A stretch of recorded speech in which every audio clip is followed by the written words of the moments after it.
Good evening, everyone, and welcome to IKYA Live, world news from the spiritual perspective, and your premier news program for practical spiritual advice in your everyday life. Now, here at IKYA Live, we take a different take on the news. Instead of just reporting it, we challenge you and us to look at it from a higher perspective, and spiritual teacher and enlightened master IKYA assists us in raising our consciousness and getting a bigger picture, because as he says very often, the solution to any problem is always to first raise your consciousness, because from there we can see things more clearly, see the connections, and perhaps find a better solution. So my name is Andy, I'm Operations Manager here at IKYA Center, and before we get started with tonight's episode, down below, go ahead and like and share tonight's episode with fellow spiritual seekers, family and friends, because tonight's topic is a good one and one that applies to us all. And be sure to also follow and like our social media, IKYA.official, both here on YouTube, in Instagram, Facebook, and TikTok. Now, tonight we're going to a topic at the heart of being human: war, conflict. Look around us. It's 2024, and yet there is war on nearly every continent. New wars starting almost all the time. Old wars that we thought were done with, they come again. And conflicts are all around us at work, in our homes. You know, it seems to be part of being human. But we go ahead and make a bold statement to you tonight that you can end all wars. And we do mean you and me. So each of us can end all wars. But where we want to start is, what is this war thing, and why does it seem to be such at the core of human nature? So IKYA, why are we constantly at war? War is a funny thing because we all claim that we don't want it, and yet it never ends. So obviously it's what we want. And the funny thing is, when it comes to peace, it's not part of our nature.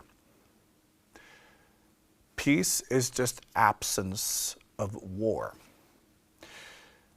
And genetically, I always start by looking at our biology and evolution and how is life form operate, because it's so important to understand the difference between our biology and us as human animals and what we are spiritually, because often they are very different. And to understand the spiritual journey, we have to understand the biological human journey, not just as you as a person in your life, but also the journey of the life form. And remember that the human life form is still a very young one. Normally, a life form on this planet will last for about 100 million years. Humans are just getting started. Roughly, we can say that the human life form is 2 million years old if we're being generous. So we still have 98 million years to go. And hopefully, things will happen, right? We'll become more advanced. So when we think of ourselves, we often think, oh, we are humans. Well, a few million years from now, we'll look back and say, you know, they were just animals. They didn't understand anything. They didn't even have consciousness. So we need to look at ourselves not as the end product, but as a life form at the very beginning. So we're still dominated by our genetics, still dominated by our kind of animalistic sides. And yet we claim that we're not. It's easier to deal with a spiritual process and a spiritual journey when we understand how primitive we are. Then we can embrace it, but we can also understand the difference between the car and the driver, as I often, describe it as.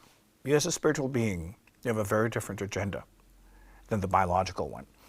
The biological, what we often refer to as the horizontal, is all about survival. And when it comes to survival, it's whatever it takes. So genetically, you're hardwired to kill, to steal, to backstab, to do absolutely anything needed for you to survive, because you are also an experiment in that nature is trying to figure out what type of genetic makeup will work better. And to figure that out, you need to have a variety, and then you need to kind of place them together and see what happens. There will always be competition. So besides just surviving, competition is at the very core of evolution. So you compete, and you also collaborate. These are two principles that you will find in the theory of evolution, but you only collaborate when it benefits you, when it benefits your survival. The moment it does not, you will kill. And many people say that I could never kill. Yes, you could. It's just a matter of situation. It's just a matter of how badly you would be triggered. I've often used this type of example as, if someone raped your child in front of you, and after that, the rapist would kill your child very slowly while laughing, how many seconds would it take for you to want to kill that person? Not only that, you would want to torture that person. You would become an absolute animal. And you're supposed to. There's nothing wrong with it. We just need to understand that we're also animals. We're this much smarter than a chimp. And we got 50% of the same genes as bananas. So we're not that different from all other life. So we need to look at that. War is the externalization of all our conflicts. When we all, as individuals, do something, right, that will kind of float to the top, right? Just like trends. When many people do something, it becomes what we do. And war is one of those things that have followed this life form from the very beginning. And it's not ending anytime soon. So, we often have the illusion of wanting peace. But peace, when it comes to the life form in our genetics, simply means that we are the winners. We dominate. Because those are the only times we can accept peace. And when we dominate, it means that someone else is being oppressed. This is the type of peace that humans have experienced. So when we say we want peace, both as collective groups and also as individuals, it simply means that we want everyone to do what we tell them to do. Because we have it in us that we should dominate. We believe that we are right. We all think that way. You think that way, that you're right. And because you are right, you have the moral high ground. Because other people are wrong, and obviously very wrong, you sometimes have the right to punish them, or you need to correct them for their own good, of course. Countries invade other countries for the good of humanity, because it's the right thing to do, right? They just want to help. And that's how we all think. It's so easy for us humans to fall kind of into that story because we want to believe it. We want to dominate, and we just want to find the moral justification for it. So war feels good as long as we're winning, because then it's justified. It's the domination in itself that we care about. And then we can subscribe to some idealistic idea about what this is about. But in reality, this is hardcore evolution. Different strategies, different ways to be human will compete. And the better suited one, the fittest, will dominate when we're supposed to. This also goes for how we do things in our own lives. So you are supposed to want to dominate. You're supposed to believe that you are right. And you're supposed to believe that others are wrong. And you're supposed to fight about it. That's how nature figures out which strategies work. So, negotiation and compromise is not necessarily a good thing. when it comes to evolution. Because what strategy works becomes murky. So when we combine the process of awakening, we start having thoughts that, well, we all have different paths, we're all worth the same, we're all equal. It fucks up everything. Nature requires war. It requires killing of those who are not suited or fittest. And then it's for us to figure out, what does it mean to be the fittest? And we're in this huge transformation on this planet where the rules of evolution are changing. And we'll get back to that. But for now, we're still animals. So, this is also why when it comes to even your personal relationships, you want to dominate, you want to be right. People are willing to kill just to be right. And when we think about it, it's not rational. But it's rational from the point of evolution, choosing between which strategies should dominate.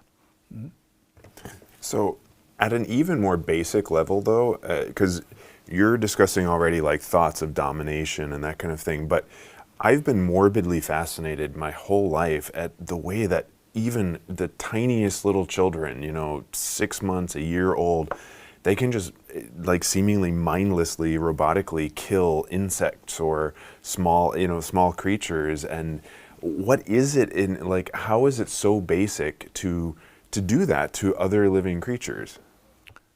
Well, remember that the ecosystem consists of billions and billions of life forms killing and eating each other. When you look at animals and mammals, especially, when they play, especially if they're predators, they're cute little baby animals, but they're practicing killing. That's what playing's about. They're practicing dominance. They're practicing killing. And so are humans. I always say that we never have to teach kids to behave badly. We never have to teach them aggression. We never have to teach them to lie and steal and kill and torture and do all of that and sneak around and, manipulate. That's in their nature. We have to teach them to behave well, and we have to teach them why, because it does not make sense for an animal. Understand that we're this close to other primates. So it's natural for kids to kill, and they're testing their own emotions and strategies. And when you, for instance, torture an insect, you're testing your own dominance. And you're supposed to get satisfaction from it because it means that you're a winner. To survive, you may have to kill. You may have to kill your enemies. Remember that this idea of peace and being kind and gentle and all of that, it's relatively new. If you go back a few hundred years, in all cultures, the warriors, the soldiers, the killers would always be hailed as the best. It was not the kind and gentle men, always the killers. And the more you killed, the more kind of you were elevated into this perfect specimen of a man. So this has been part of evolution forever. The question is more, how do we move on from there? Because as you see in the world around you, it's increasing. It's not fading away. It's not like we're getting better. Evolution works more slowly. So the next step of human evolution is awakening. It's not biological evolution. It's spiritual awakening, which means activating the vertical consciousness which is not part of the biology. The consciousness in the brain will always be part of the biology. This is why you as a person, you will be as triggered now, and you can have these reactions where you just want to kill. Just think of like road rage, right? How often do you have thoughts of hurting someone? Most people would say several times a day. So the biological consciousness, which is the one in your brain, that is an animal. The awakening is something else. That is the spiritual connection to what you are as a spiritual being, the one incarnating into this life form. And that is the next great jump in human evolution. And we're at the very start of it. Humans became aware of themselves. It's a kind of while back. It's a few 100,000 years ago, where just like animals, you can become aware of yourself. That's the first level of being sentient. And then the next true level of consciousness evolution is spiritual sentience, meaning that you become aware of yourself as a being of oneness, and you can start experiencing connectedness beyond the self. And we're just at the very beginning of that. And it will turn everything upside down several times, because it means that when this life form becomes aware of itself collectively, individually, as not this, not the genetics, not the DNA, but that the biological vehicles are something that we use as spiritual beings, it means that the biological consciousness will be the car, just like a car can have a system, and that can kind of run itself, but the car will have a sentient, conscious driver that experiences itself as something separate from the car, and yet when you drive, it becomes one thing. It will take a while. And humans will also start manipulating themselves in the next few hundred years to accelerate this process. Yes, we have our first question in the audience. Yes, since I can't manipulate myself yet, I was asking a very practical question, how I can integrate like two dominant sides inside me that in a way vulnerable, open, loving, nurturing, present, emotional presence, and like being really open and in connection with everything, and at the same time it's kind of a passive state, and then the forceful, yeah, I am strong, I am powerful, I can do this, and sometimes that has to dominate in favor of the other one, and then I kind of get a backlash, and the other one goes, ooh, that was too much. So I was wondering, how could I integrate those two parts, and like, if you have any practical advice? Yes. I will start in one end here and get back to the second part of it. It's really important to understand that humans have not developed through empathy yet. The empathy that humans are experiencing is very much part of the transactional part of all relationships. Just look at how you care about people, but you don't care about all people. You care about the ones that will do something for you emotionally, that will support your story about yourself.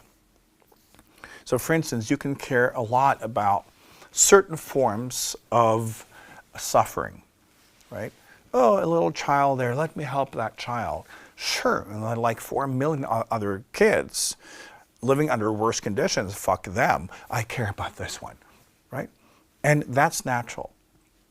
Our empathy and how we use our kind of goodness is back to how evolution works.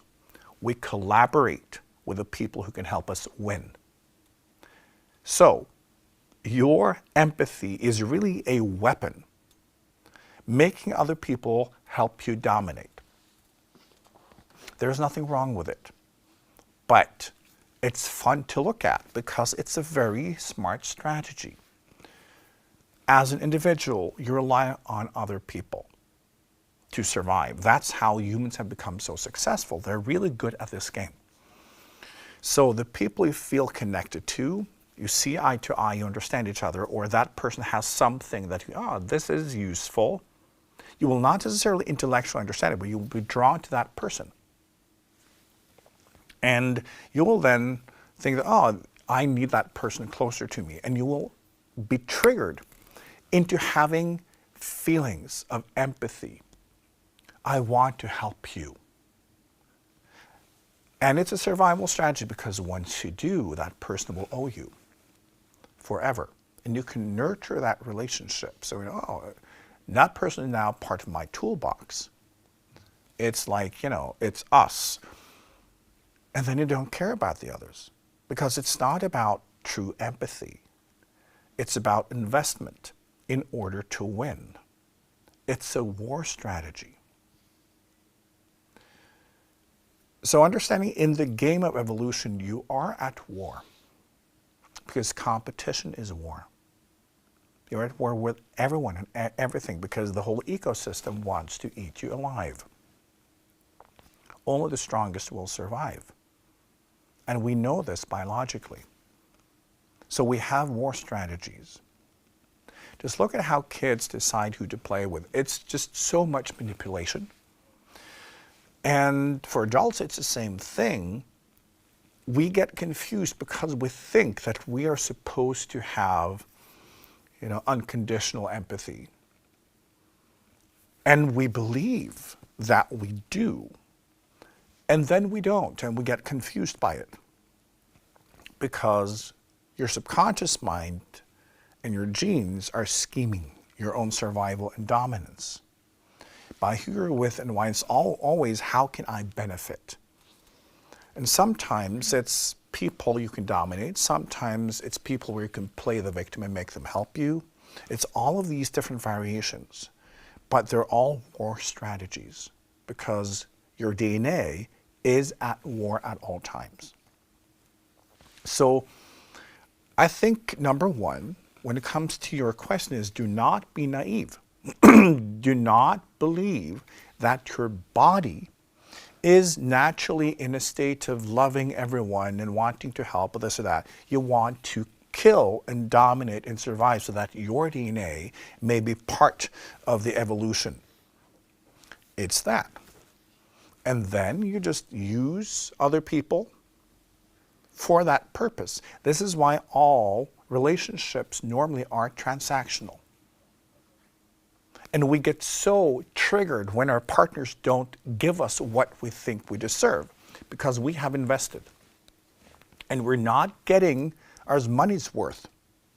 That's the root of all conflicts in relationships. Because, for instance, I'm a nice person, so you should see me as valuable, and you need to tell me I'm valuable. So I know that we can rely on each other. You are supposed to lift me to a higher level in the hierarchy.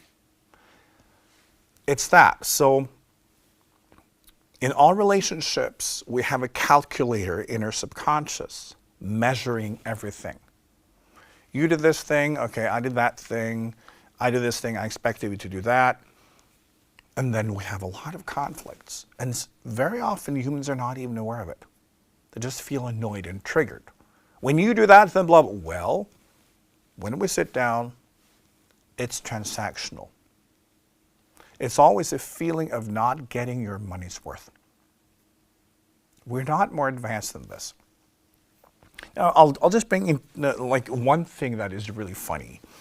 Also when it comes to how we see peace, right? If you look at the United States, I'm using that as an example because it's really funny. It's always been, the beacon of freedom and peace, right? Individual freedom.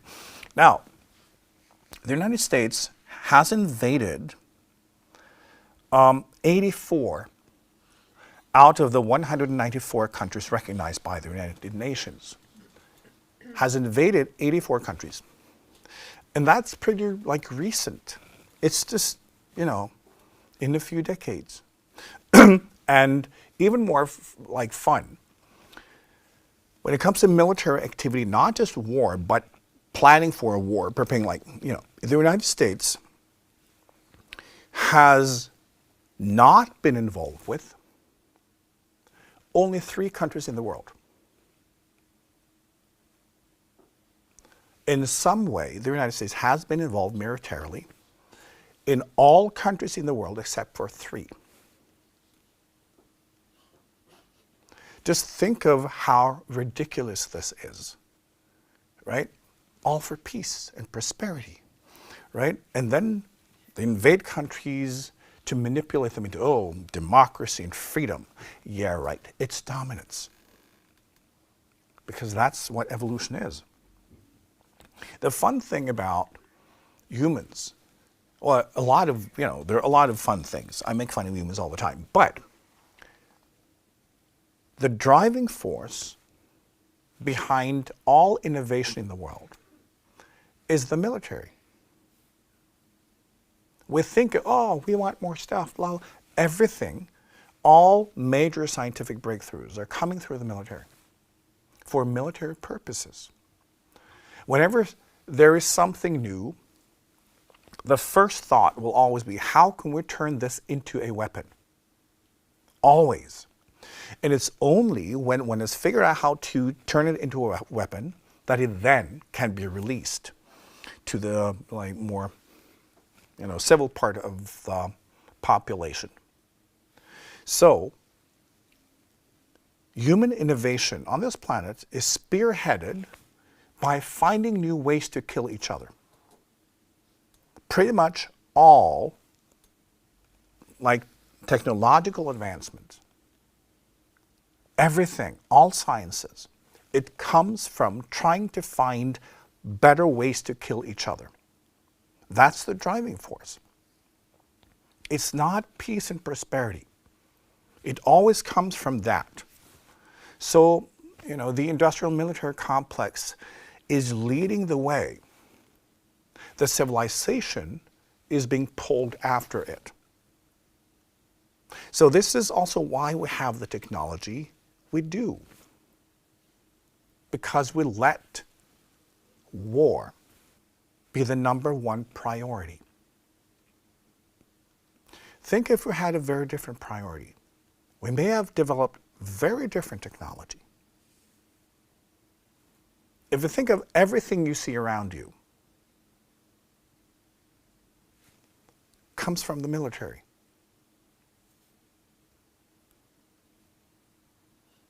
When we start looking at that, it's kind of funny, right? We are living in a war civilization, in a military civilization. The military is leading all innovation in all aspects of life with the sole purpose of finding more efficient ways to kill more people.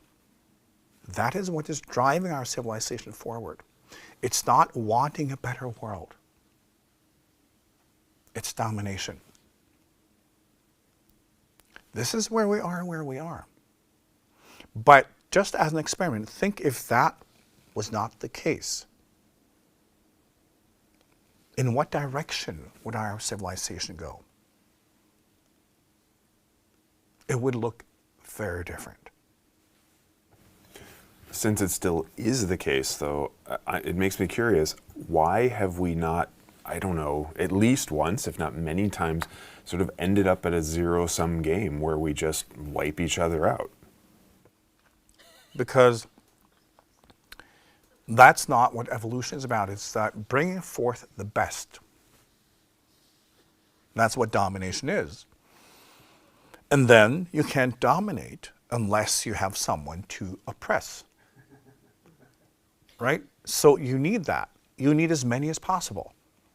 So it's not just killing everybody, it's killing enough to dominate all the rest.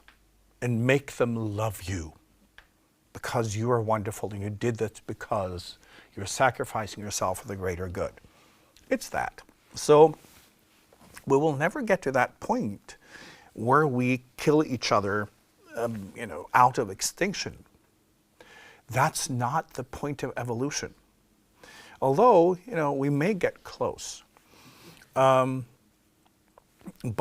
it's also, as I said, we are driven by negatives.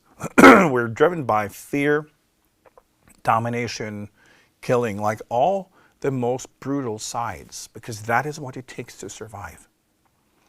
Right? When we experience that, oh, my life is not like that, yeah, it's because you live in a bubble that has been completely constructed and protected by and fought for by that level of brutality. So often the most peaceful nations are the one who spend more on the military budget than anyone else. So the peace we have in the West has come at a cost of invading, half of the countries in the world, the Cold War, different wars, this or that. It's how it is. But we are obsessed with that part of survival. We have not yet, as a life form, discovered that maybe we can just collaborate without having an enemy. Collaboration is about winning. And the thing is, when you collaborate biologically, the collaboration has to present a payoff that is greater than your personal needs. Okay, because in your daily life, when you lived in a tribe, you would do your things and you would need whatever you need to survive. And then everyone will be a competitor. Let's say that there's not enough food. You will be competing with everyone else. Unless there's an outside person or group coming to steal all your food. Then you will unite with the other people that normally would be your competitors to beat the enemy.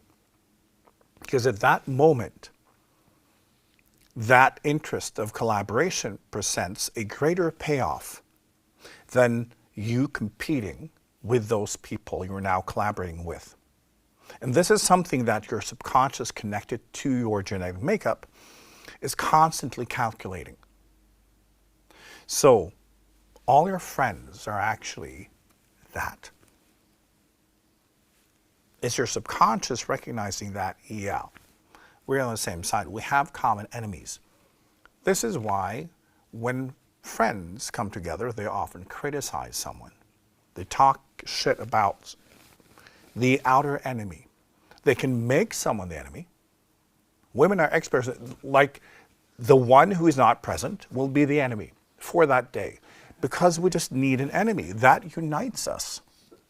So we feel more connected when we can talk shit about someone else, because then we're on the same side. It becomes affirmation of intention, and it feels good.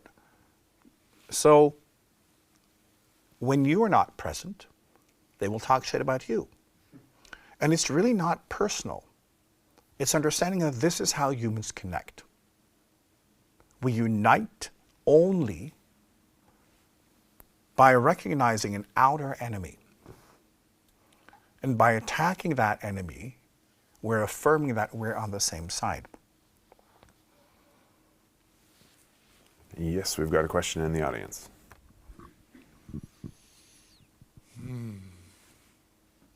Yes, I was sitting in the thinking of relationships being small war zones, and that like the larger landscapes of war, like Ola Norman, the regular person can't do much about it, but we can step back and look at our own lives and how we relate to the energy of war and how that is active in our own lives. And so, say, every couple has their war days and their happy days, I guess. And I'm just thinking that we easily go then into domination and trying to dominate each other and trying to persuade each other who's got the greater idea. And then the other day you talked about there can be a better solution. There can be a better tool for the job, right? And there is a question that I'm coming to. It's like how... So I feel that me and my girlfriend came to a new understanding, a new listening. So instead of, you know, taking the idea presented in words, like really listening behind, why is that important for you? And why, like meeting in the why of things. And I feel that that brings us more into a common understanding of where we want to go. And also an understanding like of each other's way of thinking. Mm-hmm. Is there any way to, like, I'm always thinking how to take, well, what we're talking about here, how to not make war.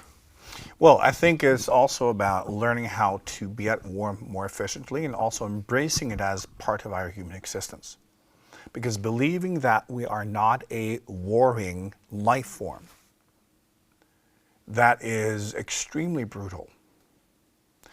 And that our peace and love is extremely selective. It makes it easier to deal with whatever we are experiencing in life. Because what I experience so much in spiritual work is we set up these ideals and idolized, versions of what it means to be a spiritual individual and spiritual person, which forces everyone to lie and pose. And what I really, really dislike about modern spirituality is the amount of posing. When people pretend to be something they're not, and pretending that they're like someone else, that they don't have these patterns, they don't do that. I'm all light and love, and I can just, no, you're not. And it's that. And it's because we have created expectations of us being something and someone we are not. To me, spiritual work is embracing what we truly are on all levels, including the animals. And then learn about, well, why do we choose this? Why is this the perfect tool? We do not incarnate into a life form and a culture if it's not the best possible option.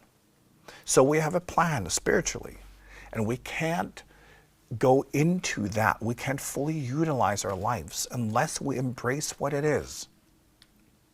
And we need to include the animal. We need to understand that war is good. It's part of the human journey. There's nothing wrong with it. There is nothing wrong with being brutal. There's nothing wrong with killing. It's part of this life form. But at some point, you will grow out of it. As you start, waking up spiritually, you can see through it. As an individual, you will always have loyalty to kind of yourself, your own survival, and your group, your tribe, your family, in whatever way you define it. And everything will be selective. Everything will be manipulation. Everything will have a survival strategy behind it. Even when you think, I don't do that, you do. As you start to wake up spiritually, you connect to oneness. And that is something completely different. When you start experiencing states of oneness, oneness has many different states, right? So just moving past yourself as a human and moving into a connectedness, where you start realizing, oh, right, all life is the same. And you can feel it, you can sense it. That oneness will grow in you. And then you will see the expressions of others and other life forms, oh, that's their journey. Remember, spiritually, there are never any conflicts ever. Because everything and everyone are part of the same organism, the same huge kind of expression of consciousness. And everyone's needed. So there are no conflicts because there is no survival. As a spiritual being, you're past survival because you can't die. You exist beyond time, beyond space. So there's no survival. And when there's no survival, there can't be any war or conflicts, because ultimately all conflicts are about your own survival. So that changes. And in all areas of life, also our relationships, as we grow spiritually, we can move into a different way of being. But my point is, it's very difficult. Most couples also, on a spiritual path, they will fight, they will have conflicts, they will want to kill each other. As a half of the time they want to kill each other, half of the time they want to divorce. And that's most relationships, right? And then they have truce, and then there's love. It's part of the journey, but it's very horizontal. But, you know, conflict is what drives most people. As I explained before, all ambition comes from trauma. When you have ambition, you're trying to prove something, which means you have a trauma at the beginning, and then you're trying to prove yourself. You know, someone told you that you will never amount to anything, and then you want to prove yourself, and so you can dominate, but haha, look at me now. It's that. And that is war. We are at war at all times. You know, I've often used this example that we have a military-industrial complex that makes a lot of money when we are at war. The more war, the more money they make. It's good for business. We have a pharmaceutical industry that makes money only when people are sick. We have a food industry that makes more money when we eat unhealthy. We have a financial industry that makes more money during crisis and when they suck like normal people dry, when they keep people down. We have a consumer industry that makes money by using up all the planet's resources. And we have an energy industry that makes money from polluting the world, and when they stop true innovation towards clean energy. Because they only want clean energy solutions that can give them as much money. That's why it's becoming so complicated. Free energy has been presented to the world multiple times for 150 years. There are even people now who have presented industrial scale free energy. Nothing happens. And it's real. So, you know, and we also celebrate the 1% on top. And the more money they suck out of the rest of us, the more we celebrate them. Because they dominate. And they've always been the gods. Right? When we look at the people on top today, and we look at Greek gods, very similar. So we want the people on top to dominate and to steal everything, to abuse their power because we want to be like them. That's why we'll let them do it, because we want to be them. Our whole industry is terrible. When you look at everything we do in the world, it's war. Everything is war. Everything is dominance.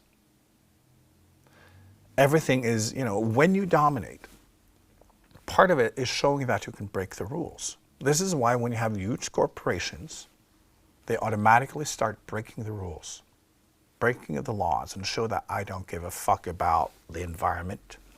Although you would think that once you have power, you would use that for good. No. Part of asserting dominance is by showing that no, rules do not apply to me, and people applaud it.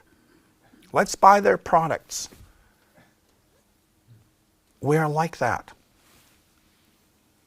As through history, we elected often the ones who killed more people than anyone to our leaders. Those were the heroes. And we still do it in different ways. So those who kill the planets, they're on top. Those who kill our economy, they're on top. And we buy their products.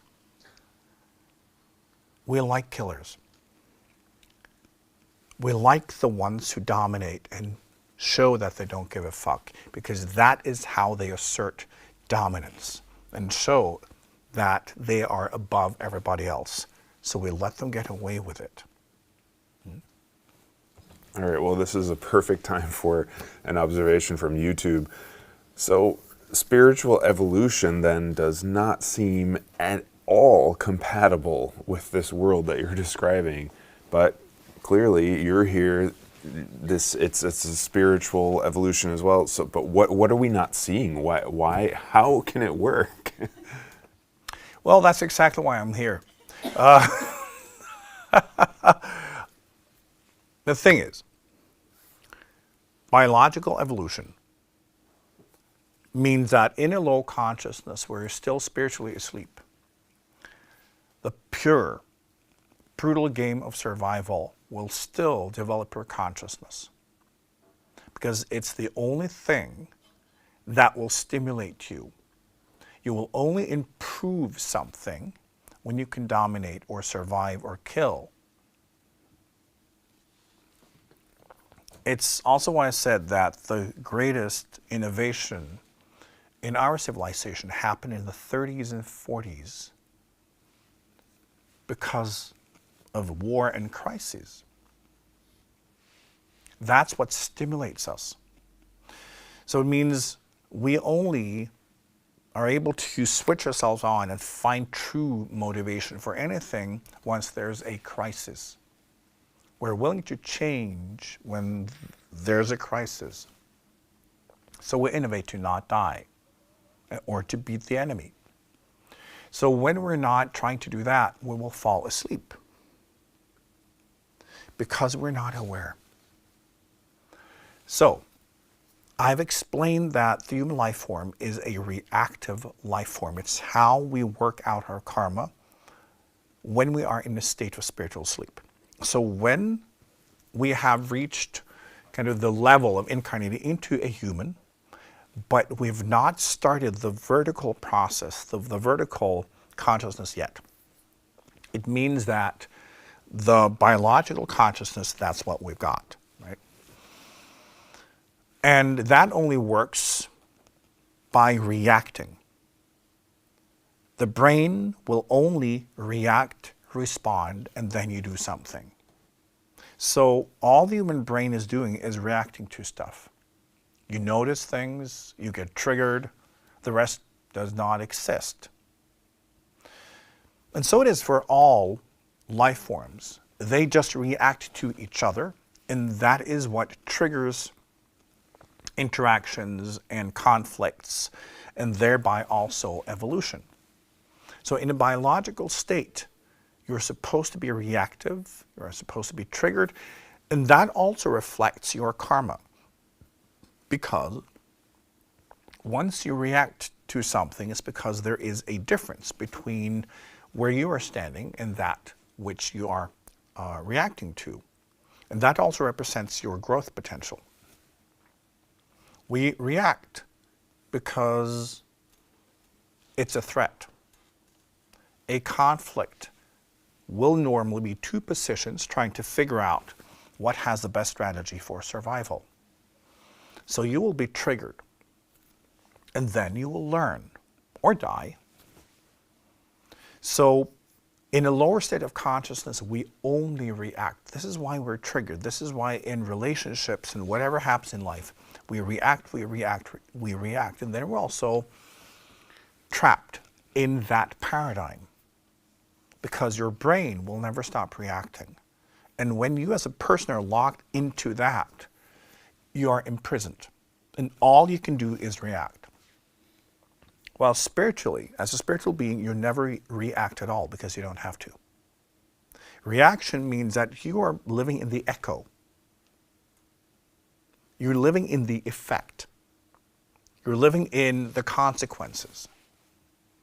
And this is part of what we discover in the spiritual awakening. Often what triggers spiritual awakening is that we discover that. And we get desperate because we feel that everything is being thrown at us. And we react, and then we can see, I'm reacting like an animal and I can't stop it. The only way to get ahead is by waking up spiritually, which means the vertical consciousness operating completely independently of the biological one. That state of consciousness will never react because it's part of oneness. It will start with flow, it will start with nature, it will start with truth, and we'll see how that unfolds, how that flows through creation and through what we are. We start with a greater image, so we can see context, we can get an understanding, and then we can choose. So we become the voice rather than the echo.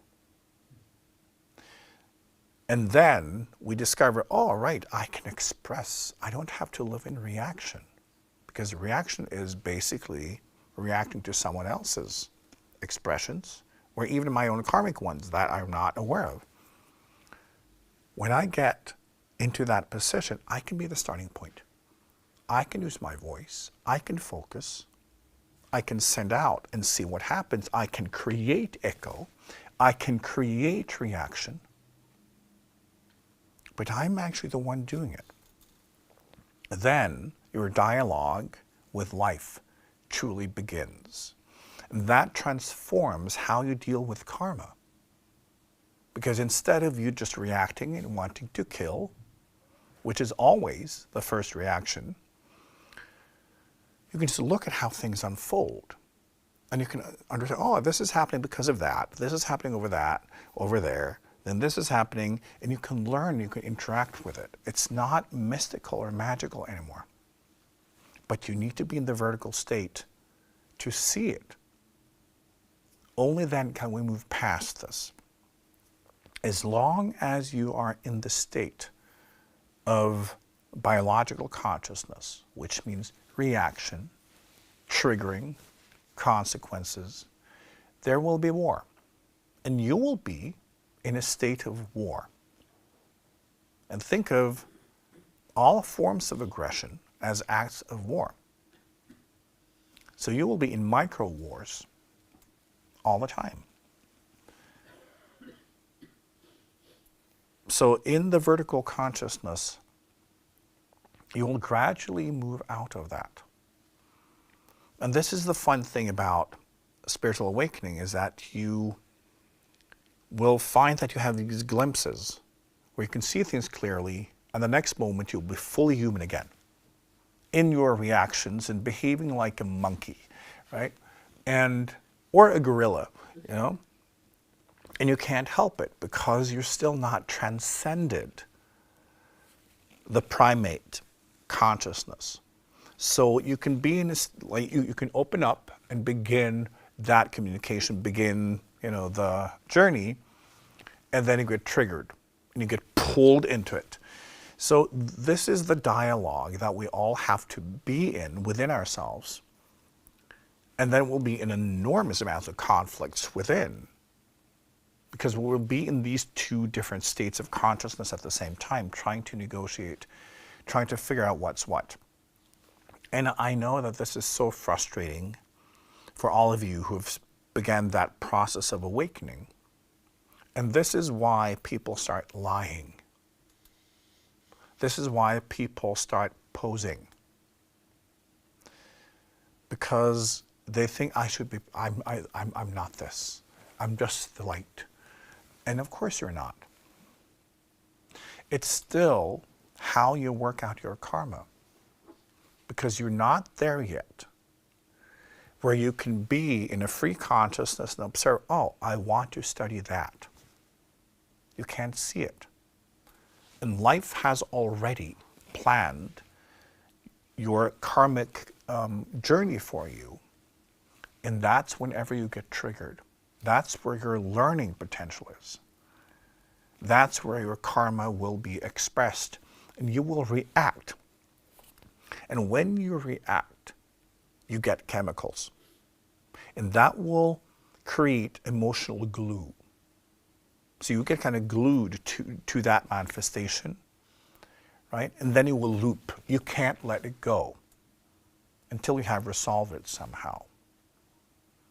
Because that's how you work out or study your karma horizontally. So you need it. Don't be in denial of it. Embrace it. And you can learn to appreciate wanting to kill everyone every day, and also appreciate the fact that you're not doing it. Right? You can embrace the ape and look at it and have fun with it, because then it's not dangerous. And then you recognize, oh, I can have a reaction, but I can choose not to act on my reaction. That is part of the awakening consciousness. And then you do more of that. So you allow all parts of the ape, and yet you begin to understand that, right, I'm the driver. I can make my own decisions. So I can have all these signals and emotions and chemicals and all of that, but I can then say, okay, I choose to do this. The more you do it, the more your brain will relax. And over time, your reactions will soften. Because when you do not act on your reactions, your brain will over time be rewired. So that both the chemicals and the instructions will not be as kind of violent as they normally are in a more horizontal state of consciousness. Yes, we've developed a queue of questions, but it seems like maybe to put a finer point on it, we got a question of how do I end all wars? Are we at that natural point to kind of go there? Yes. It's very simple. You have to end all wars in you. Understand that your outer world is the externalization of your inner spiritual karmic process. So, what is happening in you and outside of you is you. And what humans do more will clump together and become bigger, greater collective expressions.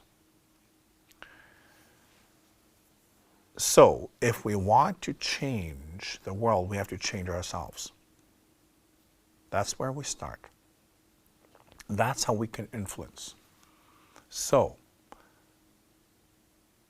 for as long as you have war in you, there's absolutely no chance you can influence the world in a peaceful way. So how do we get there? And that's what we'll focus on now.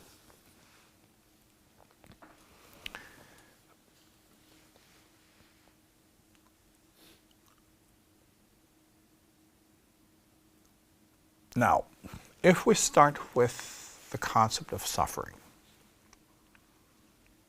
I always say, to simplify, that suffering is the thought that it should have been different. When something happens, well, that happens, but if you have the thought it should have been different, you immediately will start feeling that, and you will suffer. And you can't do anything about it. But when you define that this is wrong, and this happened to me, you need someone to blame, or something. It can be you, but because your genetics want to dominate, you will most likely blame something outside of you. So suffering leads to war.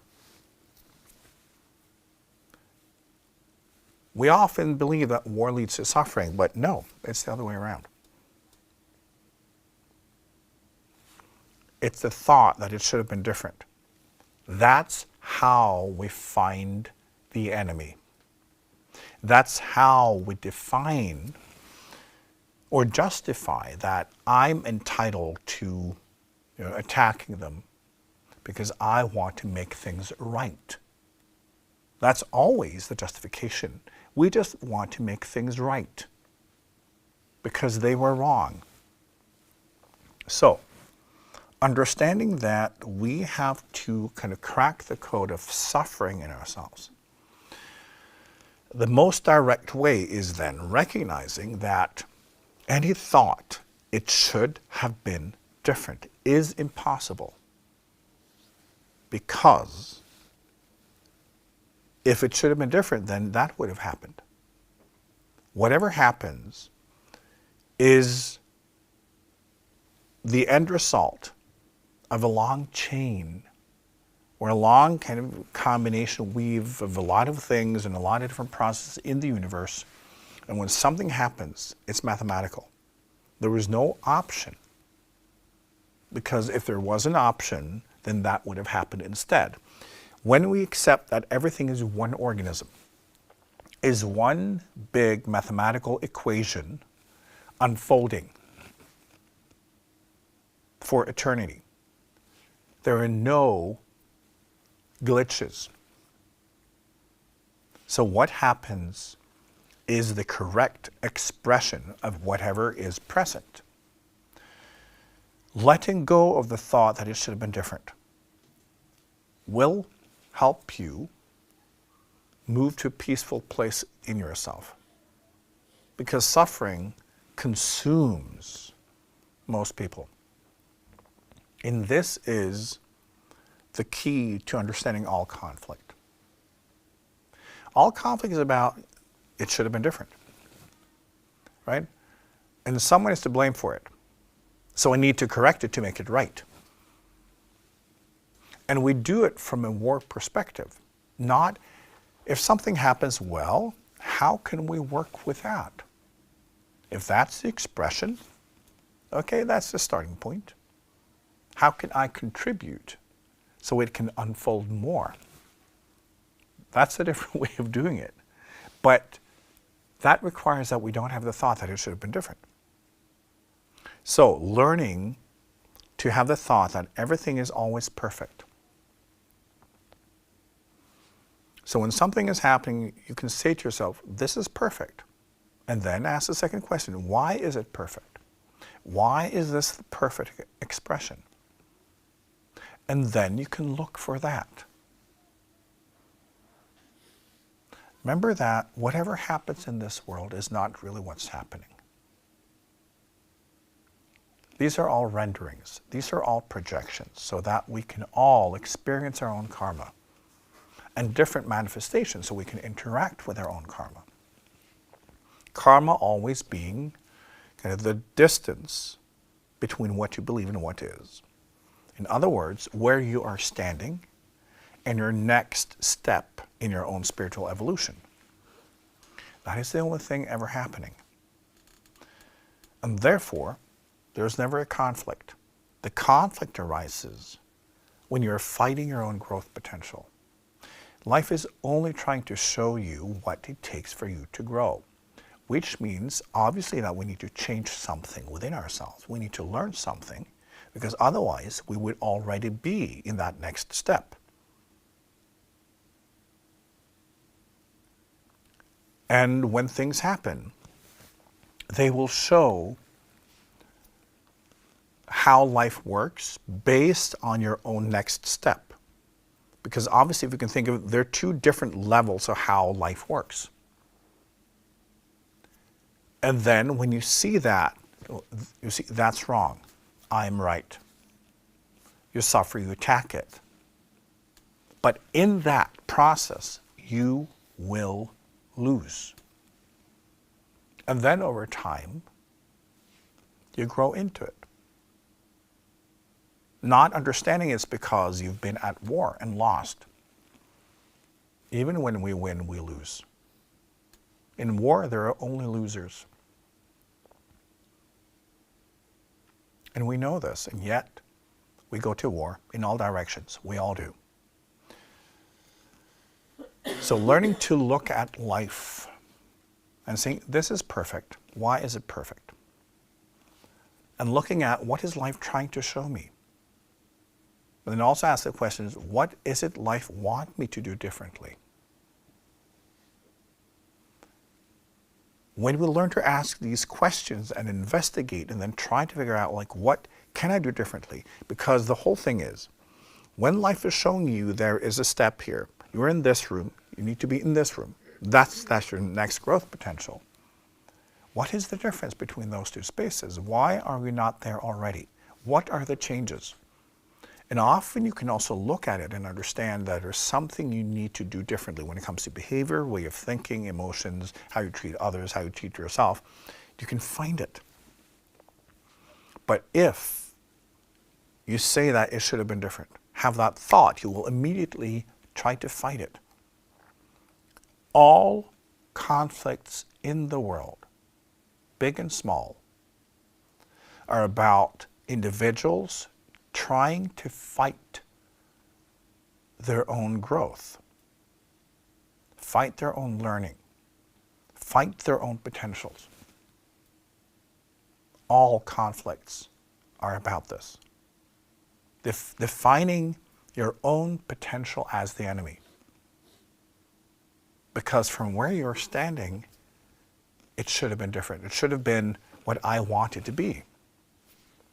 This is why, as I said, peace in all our heads is everybody doing what we want them to. Then it would be world peace. Right? And that's the thought behind peace. You can also see peace protesters being extremely violent. They just want to dominate. It's their way of thinking. Right? So we can be willing to be dictators. Most people have the thought that they should be a dictator because they know how to do things, and they have good intentions, and they know what's right. Which means trying to force the world into becoming that exact point of evolution that they're standing in. Not understanding that we're all on different paths, different journeys. And we have to learn this because we use ourselves as a template, believing that we're basically all the same. So when we look at someone doing something, we judge that based on what that would mean in our own reality. But they're not in our reality. They are in their own reality.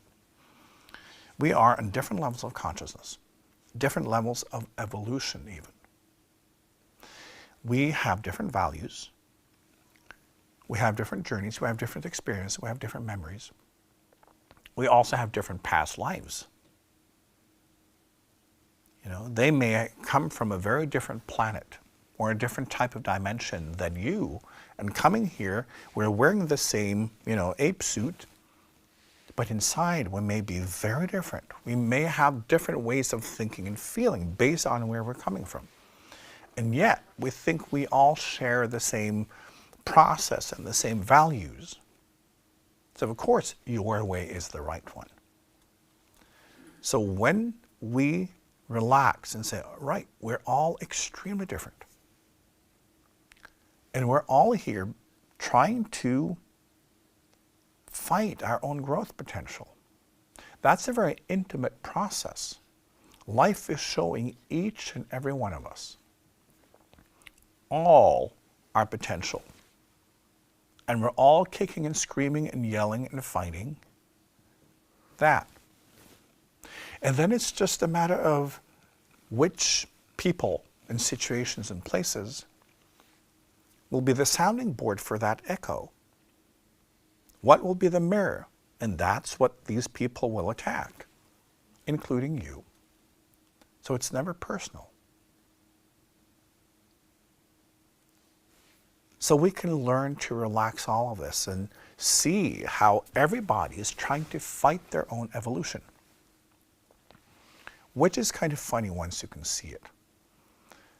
Especially when we also, in the spiritual process, when we at least tell ourselves that we are trying to wake up.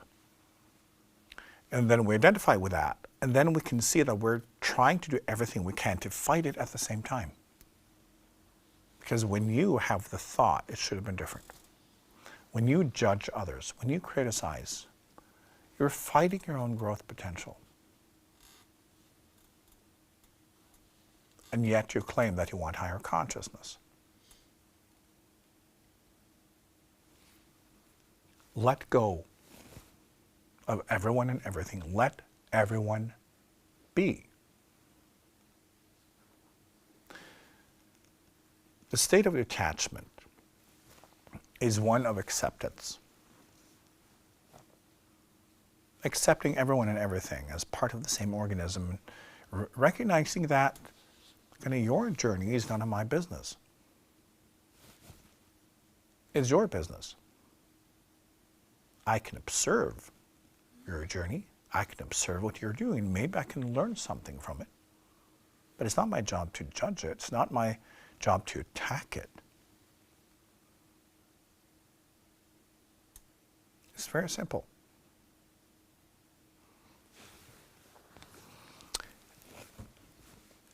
One other thing we need to do to let go of war is to heal ourselves.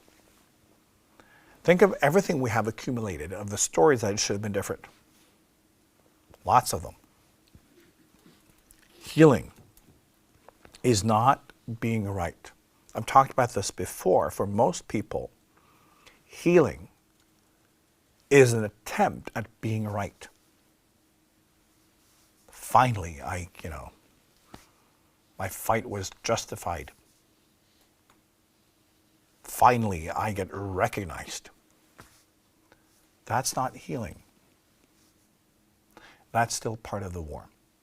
Healing means letting go of your aversion. It means letting go to your attachment. And that's your own version. So letting things be. That is how we heal. All healing are about conflicts that you are not able to let go of because you want to be right. And we grow faster spiritually when we recognize that we are always wrong. And that's not a judgment. It's recognizing I am here to learn, which means, learning means absorbing what I don't know already, which means that when we do that, my understanding will change. Meaning that my current conclusions are wrong. Right? Learn to incorporate this way of thinking and feeling. And you'll let go of all conflicts. And when it comes to healing, it's also looking at your relationships in the past. And I'm so tired of the whining that people have when it comes to their parents and their upbringing. You chose them. We incarnate together in different constellations and clusters because we need each other to unpack our karma, to have it mirrored, to have it activated. It's a great service. It's not a problem. So they never do anything to you. As you know, it's all for you. You chose your parents for the specific reason of them traumatizing you. Mirroring your karma in such a way that it gets activated because it's your journey.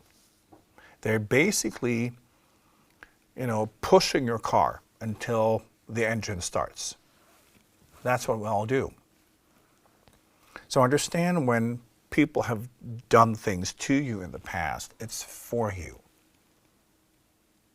You chose them. They are agreements to activate karma. It's not to stop you, it's how we grow. We do not grow when we're not working on our karma because we're not studying, we're not healing, we're not doing anything. So show appreciation to everyone that you feel you have a karmic kind of work together with. Let go of your stories. Stop the whining. Recognize that spiritually, the only intention we have is love. Even when we incarnate in a very low consciousness and behave like an animal, the spiritual intention is still evolution. It's still spiritual unfoldment. So look at the people in your past, all the stories, and understand that these are gifts. These are your textbooks in your life studies, coming to life through other people, and you need them. Peace is not necessarily a good thing. As long as it's the absence of something happening, we have a tendency when we want peace to just like become passive.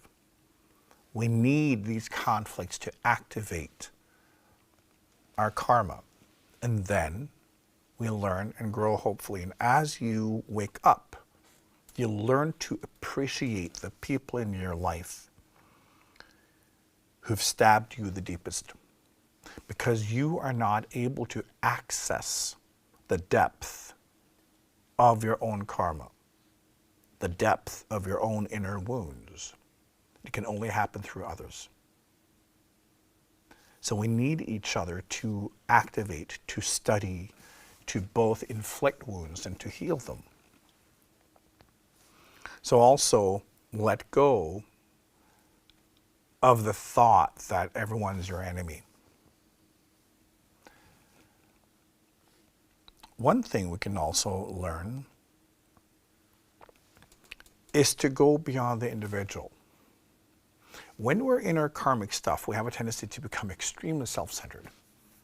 It's me, me, me, me, me, right? All of that. Try to replace the me with we. Always try to see it from a greater perspective. If, for instance, you have family conflicts, okay, zoom out and see it as a we. What are we trying to achieve as a group spiritually? Recognizing that we have chosen to incarnate together, to stimulate each other, to work together, to figure out certain karmic things. What are they? What is my job in this? How can I contribute to the growth and healing of the others instead of just being triggered? Being triggered is not a solution. It doesn't justify anything. It's just a starting point. Making you aware of you have something you need to work on. So learning to take the we approach, always going into greater groups. And you can zoom out even further. You can learn to connect to your spiritual clusters that can consist of thousands of individuals that represents your kind of school class, all studying somewhat the same movements of spiritual evolution, the same level of consciousness, all helping each other, and you all incarnate together in different ways. When you zoom out, it's easier to see. So try to just replace the word me, myself, with we and us, and see what happens.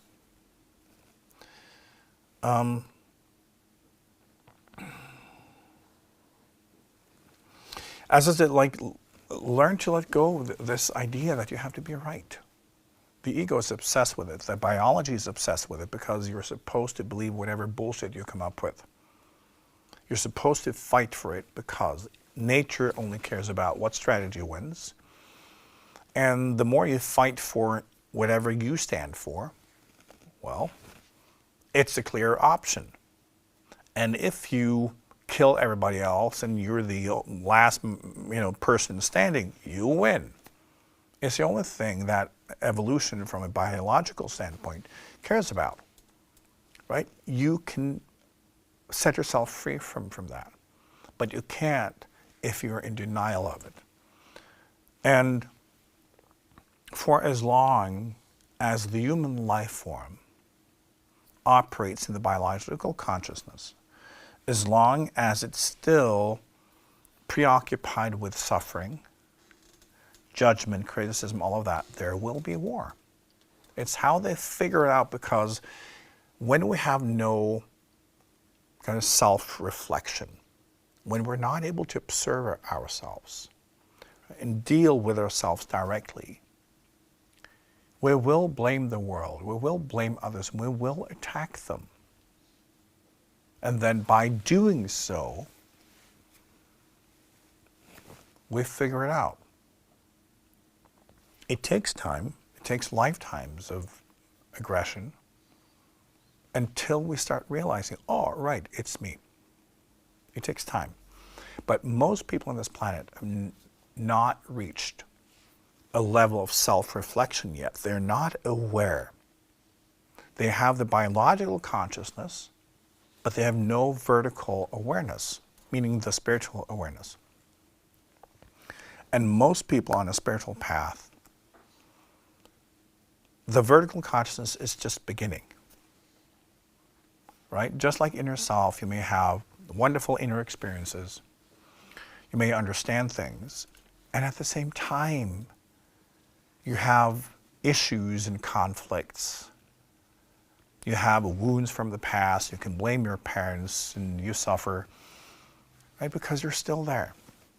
You're still in that horizontal consciousness for most of the time. And that's okay. But for as long as you are, you will be part of what ends up in war when it kind of clumps together with everybody else. Spiritual awakening is therefore the answer. And it actually does not take much, because at least, when you are in deep meditation, when you go to a retreat, and you sit in meditation for a couple of days, war is not your strategy anymore, because you connect to oneness. You experience life from oneness. And you even in your brain, you understand that everything is connected, everything is the same thing.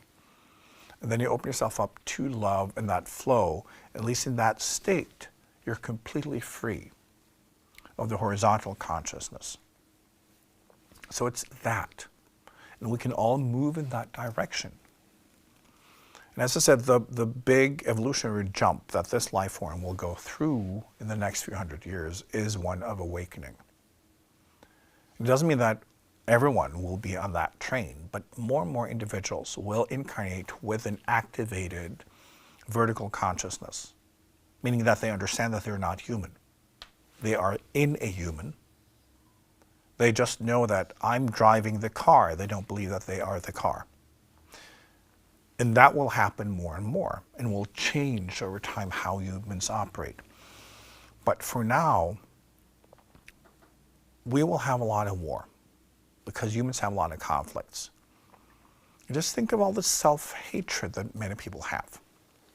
That's war. There's war everywhere.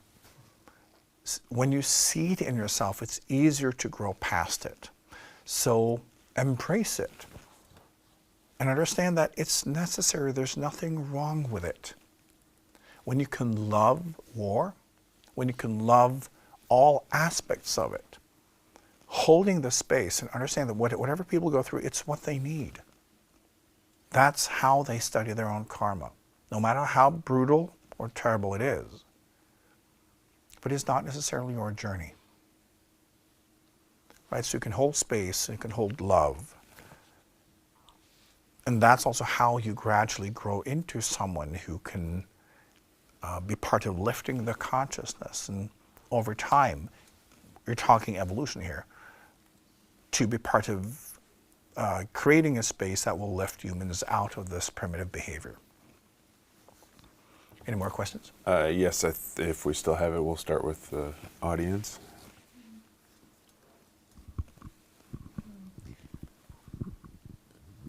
So when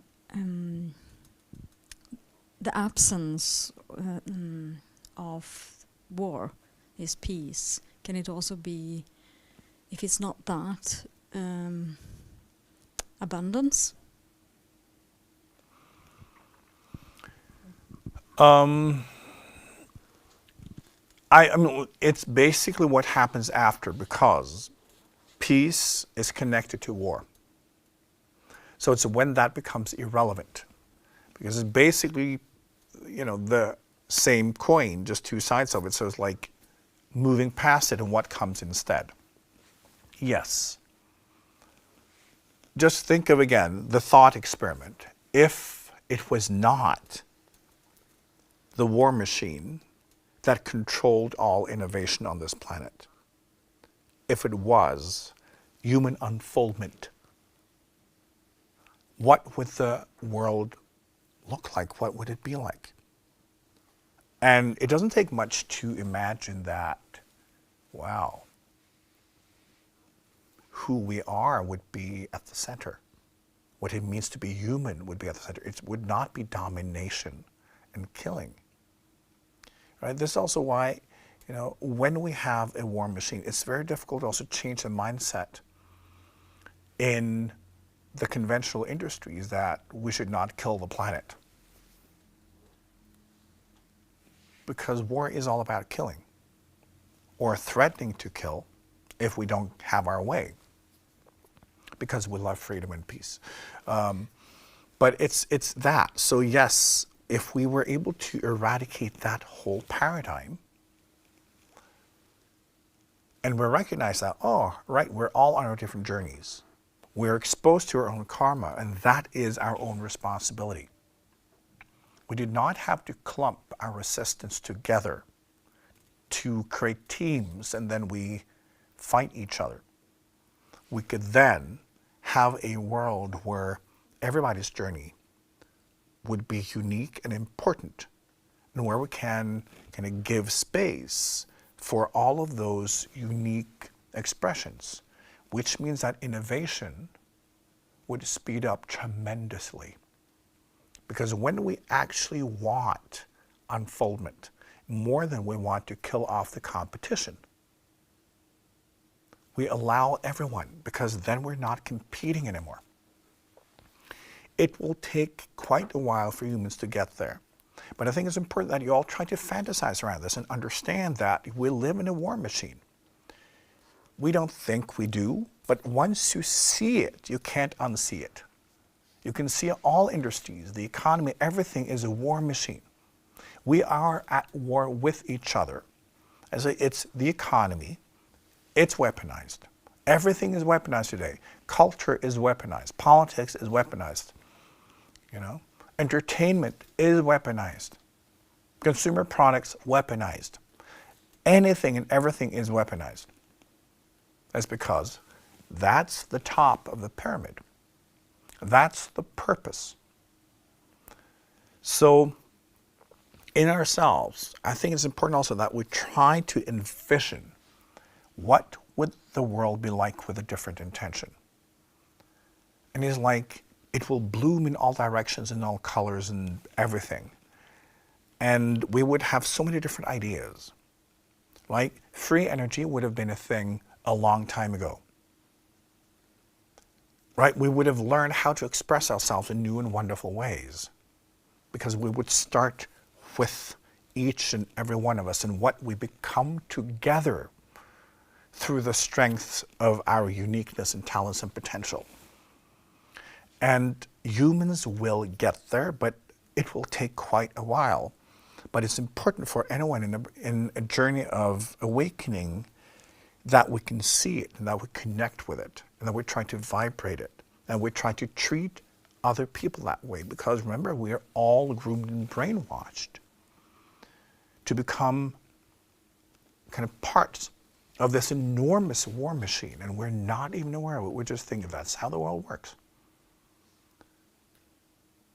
But it doesn't have to. And you don't have to. And we can penetrate all of it through love and through the heart and through taking full responsibility and through being generous and holding space. And it's not even difficult. So yes, it would be abundant in all directions at once. You've stimulated some curiosity on YouTube about free energy. Can you speak any more about that without risking the wrath of the energy companies? Well, there are several people that today are active, and there's one person that I particularly find interesting. He has presented an industrial scale kind of free energy generator that works. It's been tested for years. It works every time. The physics behind it is, in a way, simple. It works, and yet it's impossible for him to get real investors. This happens again and again. I've been involved with companies. I've been trying to get like free energy up. I've been trying to assist them. And all companies believe that this is something the world wants. And I say, no, it does not. And they've had different strategies. I worked with one company for years. They tested out their technology also. They had companies and factories testing out the technology, and it worked. And then they say, oh, well, now we can really get started. And I said, the only way to get this started is by producing a lot of units, spreading it around the world, and then boom, it's there. But no, let's start small scale and blah, blah, and get invest. It doesn't work that way because there is too much resistance in the collective energy, in the collective kind of community of energy, because it's a commodity. And we are at war, right? So free energy belongs to abundance, as we talked about. Humans are not ready for abundance. The value of something is scarcity. Our whole economy is based on scarcity. The whole war machine is based on scarcity because a lot of the wars are about resources. Scarcity means that, well, you have something we need. Let's go to war because we need it, and you can't have it because then we don't survive. In abundance, there is no fight for survival. It's such a foreign concept.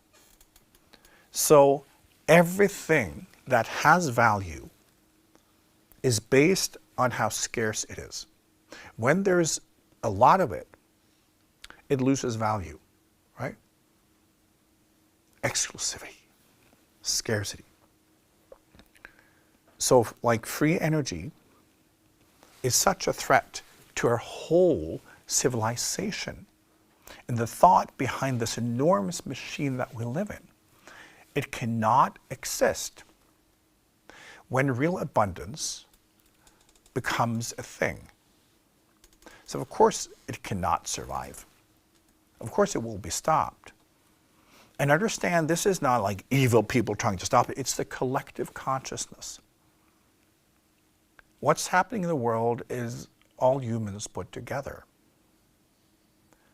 And because humans have war inside, they have it outside. Because they're competing with themselves and others, that becomes how society works. Humans are not ready to accept abundance. Although we can think about, oh, we all want free money. Yeah, you want more money than others. Otherwise, it has no value. It's scarcity, always. So, yeah, that's the problem with free energy, is that it represents a paradigm that is so foreign to the very fabric of our civilization that it is not compatible yet. Again, there are people in the world right now who have demonstrated to the media, to big corporations, to investors, to even governments, industrial scale units that can be, built quite cheaply. Nobody wants it. It's just not part of the collective mind yet. So, and I've seen every time I've been involved with any of these attempts, they stop. And the people around them are often extremely naive because, they think like, this is what people want. Yes, they want it, but they don't. They like the idea of it, but they don't like the consequences. We had to basically rethink all our value systems, right? It injects the principle of abundance. And everything humans believe in, even religion,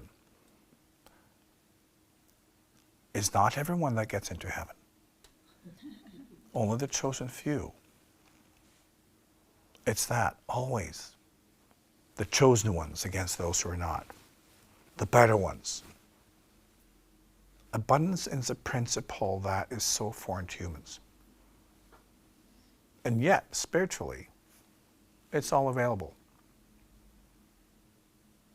So we have to live in abundance.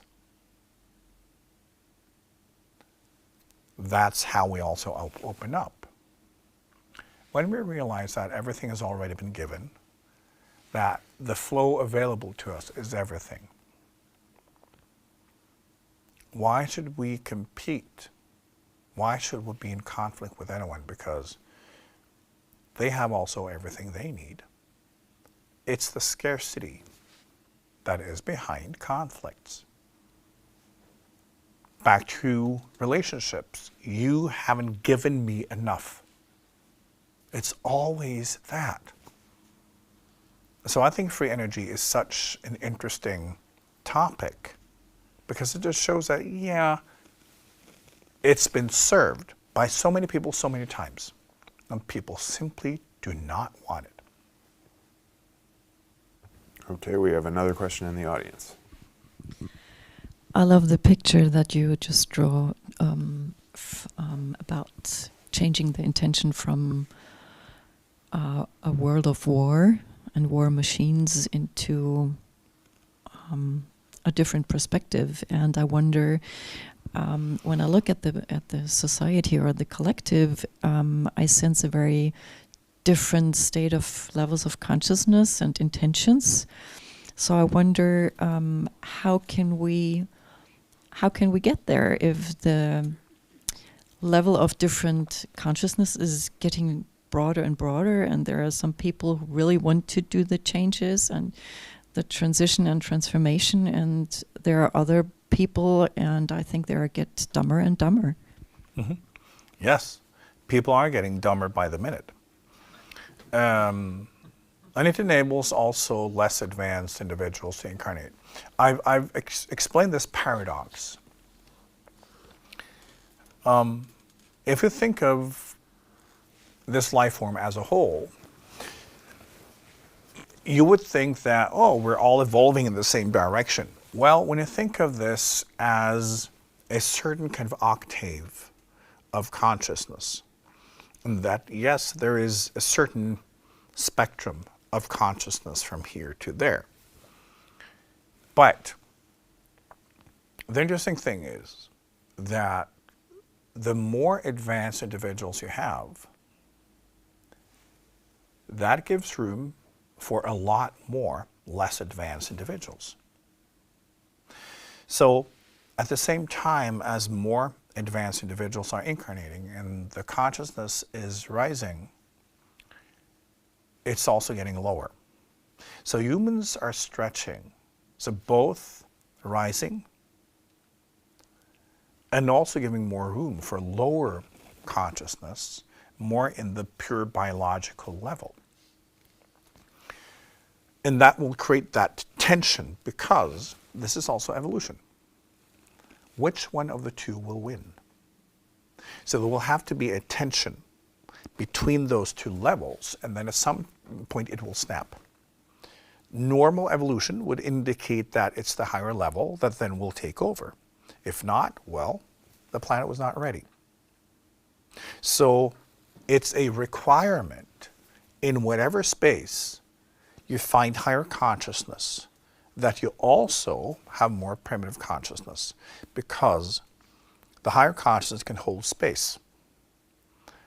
Basically, the size of the kindergarten is determined by how many adults are present. It's that.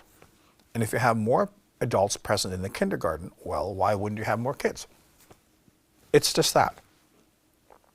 So this is happening, but this is why we can see that humans are getting dumber by the minute. And you have more and more humans presenting as extremely primitive, because they are. And there's nothing wrong with it. It's just understanding that then kind of souls or atmas that are on a lower level are now incarnating. There are more and more humans closer to the kind of animal spectrum that are incarnating into the human life form, because there is room for it. And the wonderful thing is, when you have more advanced souls, they're holding space, which means that those who incarnate in a very low consciousness, they can grow faster because there are more adults present. And that's also how more advanced souls also grow, by taking care of those who are, less advanced. So that is how they grow. So it's also necessary, but it means that both levels can then grow faster. But it always happens because life is always about growth and evolution and unfoldment of consciousness. So at this planet now, where you have more adults incarnating, you will also have even more primitive humans coming in at the same time. Also to create the tension between those two levels and kind of to solidify the two levels of consciousness on the planet. Yes. So on YouTube, we have a question of why do we fight our own evolution? And from the point of the planetary ecosystem, animals seem to be more in harmony than we are, but they also seem often less aware than we are. So how does that fit together, both fighting evolution and then we're like super primitive and yet also more aware? It's easy to believe that a life form is in harmony when we look at it, because we don't understand what's going on. As I said, when you have, little baby tigers playing, oh, they're so cute, they're practicing killing. The harmony is being in harmony with one's nature. Humans are more conflicted because that's how we grow.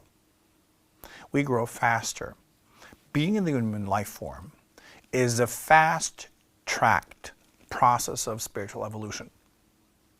This is one of those life forms we can go from being an animal and reaching a very high level of consciousness within the same life form. It's wonderful. All other life forms on this planet, they operate in a very kind of slim kind of spectrum of consciousness. So when you incarnate into a certain animal, that's the kind of fixed state of consciousness. While the human life form has this enormous spectrum, so you can explore and learn, which means that you will be interacting with your karma in so many different ways. So that's why. We can still be in harmony with that. Right? When you go to university and you study hard, it's not like it's easy, but it's because you know why you are there. Humans, although in the biological consciousness it can be very primitive, you can also advance tremendously during one lifetime. So think of being present in a human as more of a takeoff situation, where you're kind of like, trying to speed up so you can take off. So you need to embrace your karma, you need to do stuff, you need to experiment, and you need to figure things out and learn how to streamline yourself spiritually. Because that's also what we can learn when things are hitting us in the face all the time. We can learn, okay, when I let go, when I move into a state of spiritual connectedness, it's just like, whoosh, then you can streamline yourself and then you can truly lift your consciousness. So harmony is not necessarily being kind. It's being at ease with one's nature. And as I say, humans are supposed to be conflicted because this is how we grow. Yes, we had another question. For years, I've been conscious of not wanting my relationships to be transactional. I've even avoided such friendships because I don't like it. I experience that I'm able to put others' spiritual agenda before my own needs in friendships. I can even be tough on them to lift their potential forth. Sometimes I feel like I'm even willing to risk my friendship because their potential is more important to me. Can you explain how one moves from this more transactional relationship to the one that I'm experiencing now? Because I'm not sure how I managed to make this change, and I'd like to understand the process and to support it in others and continue to develop this potential. I'm going to say something you're not going to like. What you're describing is transactional relationships. And why? You're doing something, so you get something out of it. If you have the need to do certain things to tell yourself a story about your own consciousness, that's transactional. If you want to be a certain version of yourself and you interact with other people to confirm that or to create affirmation or do something because it makes you feel good or that you feel is right, that's transactional. So transaction is not limited to I do something for you, you do something for me. It's also what do I want in life? How do I want to be? And how do I interact with the outer world based on that?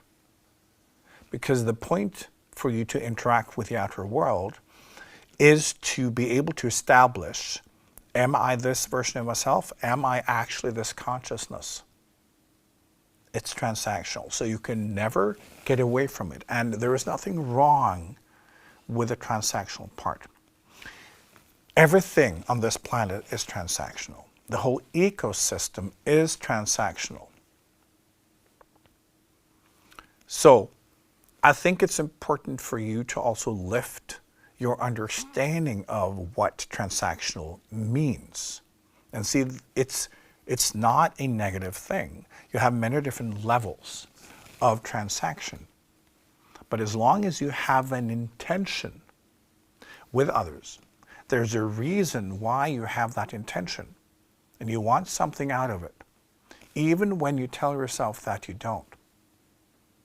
Otherwise, you wouldn't be doing it. It can even be, I want to experience more love. Sure. And then you do that thing. That's transactional.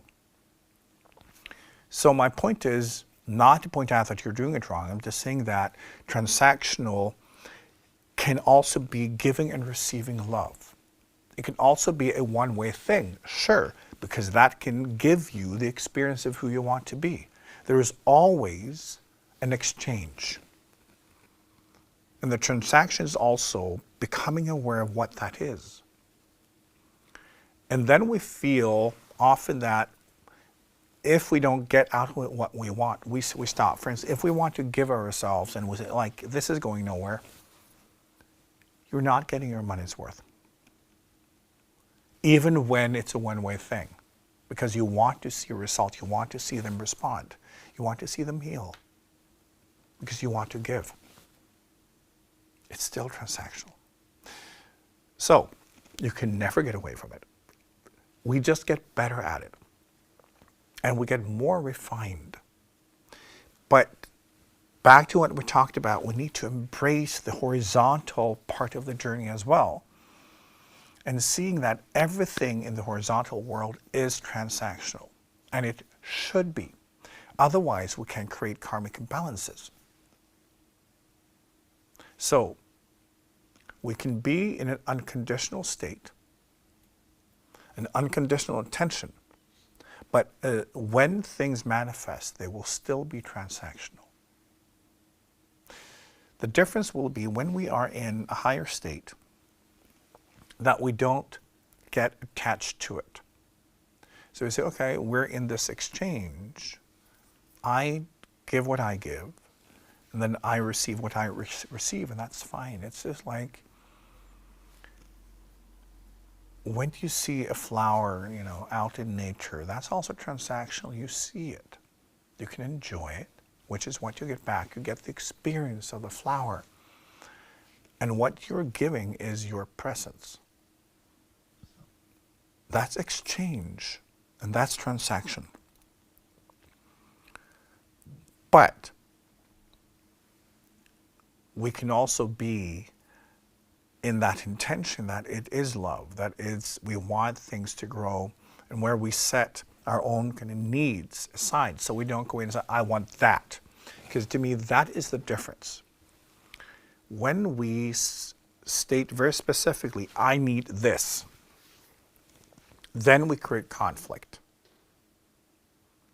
Because we hardly ever get what we want. When we are in that state of love, it's more about I share myself, and that whatever and whoever that is will share what they are, and that's the exchange. And that's wonderful. So we learn to be in a more unconditional state of intention. Not feel, I need this from you. Because you're right, when we're there, that always creates conflict. But we cannot force people to grow. So those who are in that kind of power game of I want this, I need this, it's always a matter of wanting other people to give to you what you're not able to give yourself. And that game never works, because we all have to learn to be self-sufficient. We are channeling individuals. Our own flow contains everything. And at some point we get it. So the more we open our hearts, the more we open our flow and channel, the more we realize, I really don't need anything from anyone. And that is how we move from that lower horizontal transaction to the state of sharing and exploring and experiencing each other, and where we are curious, right? But it should still be both ways, right? When we give,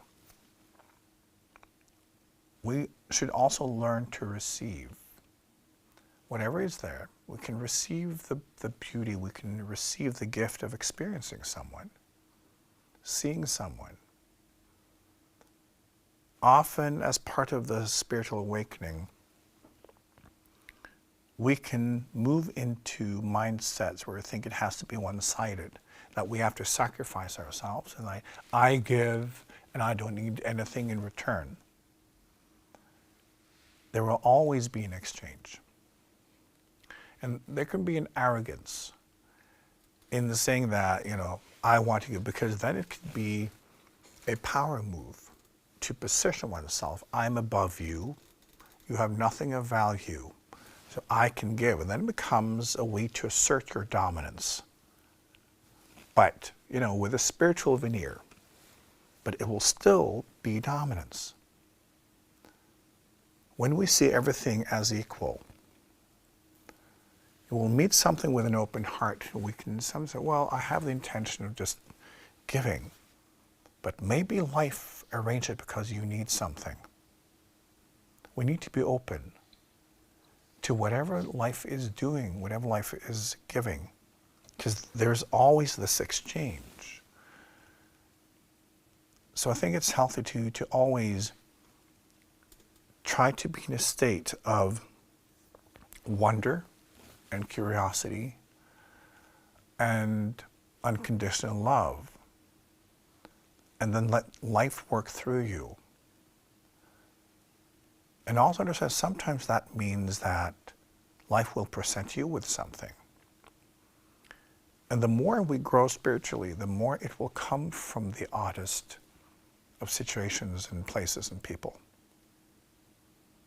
And we'll learn to be humble enough to receive, no matter where it's coming from.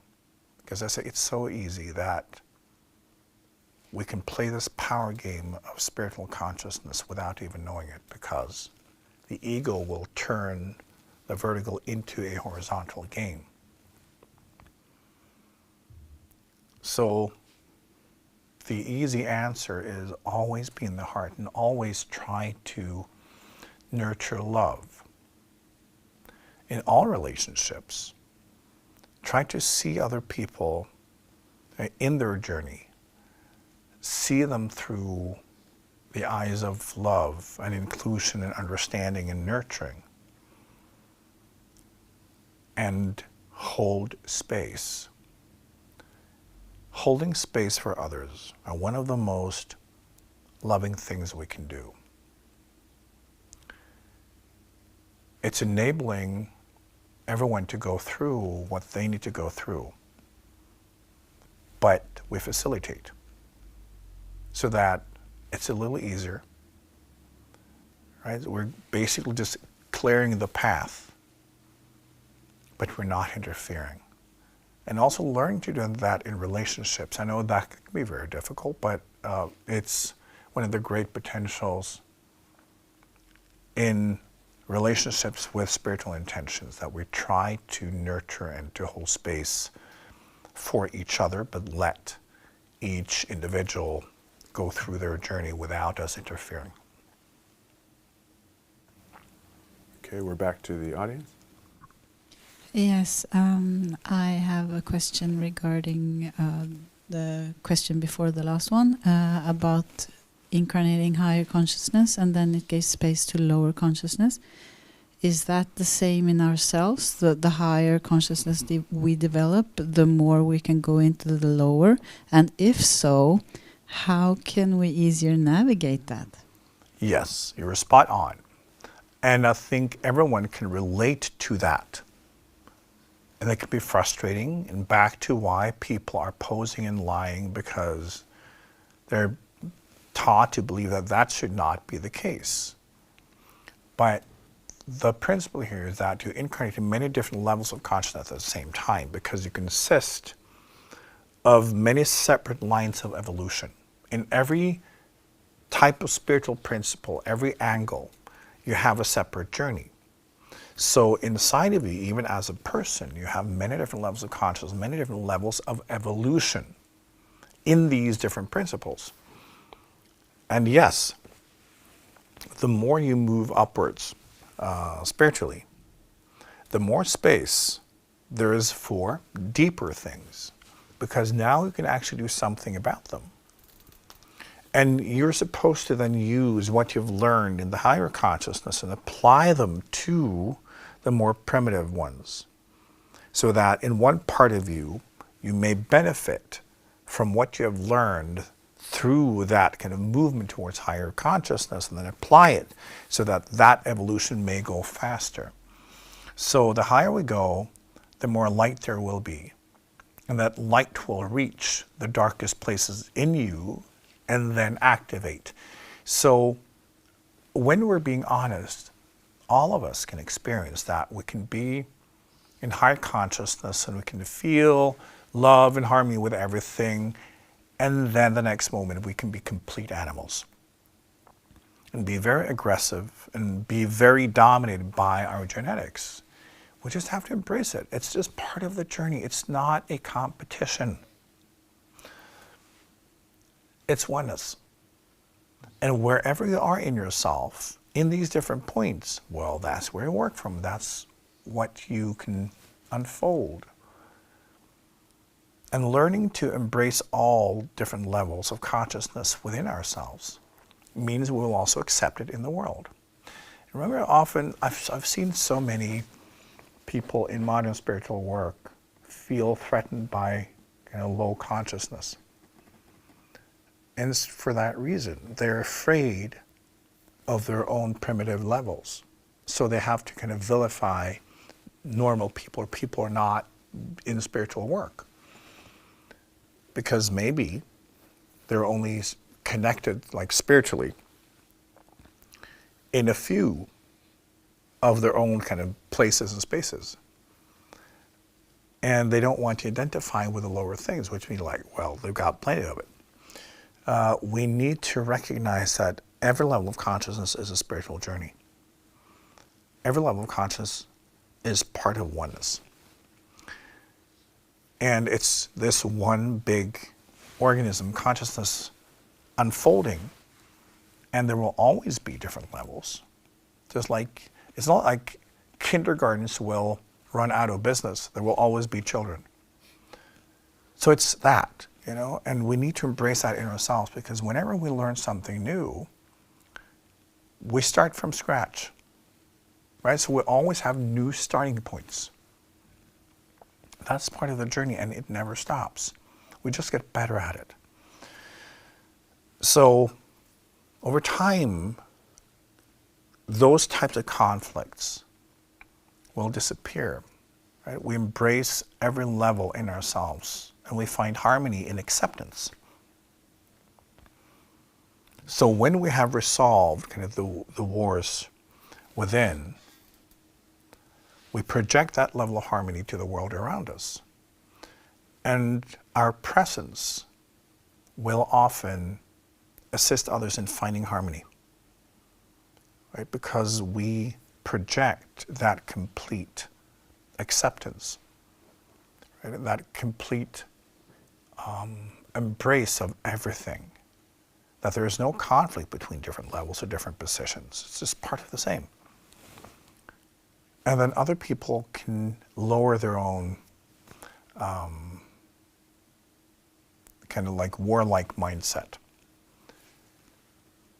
It's how we can influence the world. We can never change it. We can only change ourselves.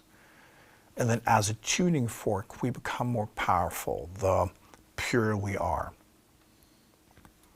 And that's it. For each person who grows up spiritually, or able to activate a higher consciousness and to live it for real, there's one more tuning fork. I always say that when it comes to transforming your planet, it's one person at a time. So what you do in yourself matters, but you can't fake it. You have to embrace your own primitive structure. You have to embrace the horizontal. You have to embrace the brutality of the ape and see that, yeah, it's also part of you. Don't hide it. Embrace it like it's part of the journey, but try to mature. Try to stimulate your higher consciousness. Move up so you can see everything from a higher perspective, because you can completely move out of all conflict. As we talked about, it's letting go of all the stories. Completely acknowledging everyone's journey, and that we're all here for the same reason. We're here to work at our karma and to lift our consciousness. And for that, we need each other. And remember that when someone triggers you, it's something in you that gets activated. Otherwise, you would not be triggered. If there's nothing there, you will have no reaction. So learn to not attack, but to listen and to be grateful. It's very simple. So yes, you are the solution to all wars. Because the war is you. The war is in you. The war is outside of you. When you move past that, when you heal, when you accept, when you embrace and when you love, you vibrate something else. You move into a higher version of yourself, a higher version of human. And you will point the way. At this point on the planet, where so much is happening, we need as many people as possible. It can be way showers. And we do not do that by pointing. We show the way by walking first. That is what will show the direction. And we have to do it for real. So move past the level of conflict. It means do not suppress, but to see through it and do the work to move into a higher level of consciousness, which is healing and love. And then live your life from there. And practice including everyone, accepting everyone, nurturing everyone, holding space for everyone. Let go of all stories. Let go of the thought that it should have been different. Understand that everything is perfect. Understand that it's just one big we, and we're all exploring. We're all unfolding, and we need each other to do that. We need all perspectives, all levels of consciousness, and it's all very simple. It's just one is an expression and you're part of it. The moment you let yourself move past the human level, you know exactly who you are. And you know exactly what to do in this world. Remember, you incarnated on this planet right now to be part of the solution, to be part of the way shores. And you will only do that by walking first.